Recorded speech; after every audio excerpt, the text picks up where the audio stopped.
The interpretation of federal law for the Ninth Circuit Court of Appeals covers the state of Alaska and several other western states. And with this recent decision, the court reaffirms that until the city is able to develop a strategy. An Alaskan mayor is proposing to fly their homeless to Southern California. One of the proposed cities is San Diego. This is as San Diegans continue to grapple with a homeless and housing crisis. The mayor of Alaska's largest city says he's planning to send some of the state's homeless to warmer cities, citing a lack of shelter space as winter approaches. Mayor of Anchorage, Alaska says it's too cold for the homeless to spend winter on the streets up there.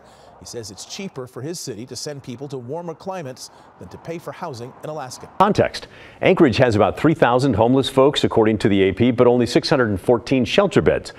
During COVID, the city turned its arena into an additional shelter for 500 more people. An example of this in Anchorage is when the municipality recently gave notice that it planned to abate the homeless camp in Davis Park. However, after the American Civil Liberties Union of Alaska went to court to appeal the abatement, the city chose to call it off.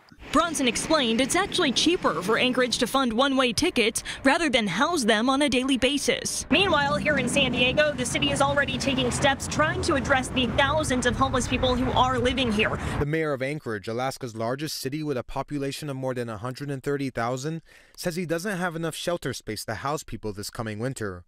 It costs us $100 plus or minus a few dollars every day to house someone, and we don't have a place to put them, a large shelter this winter.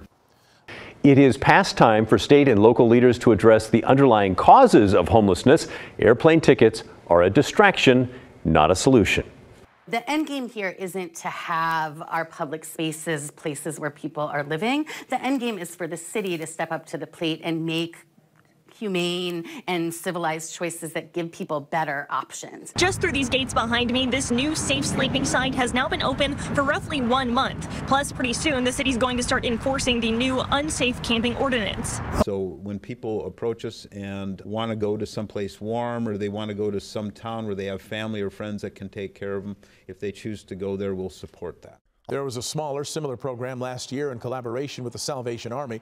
About a dozen homeless people at a campground were flown to places in the lower 48 states. In an unusual move, several federal judges have filed dissents. They express strong opinions that this ruling is leaving cities without a way to deal with situations such as homeless camps.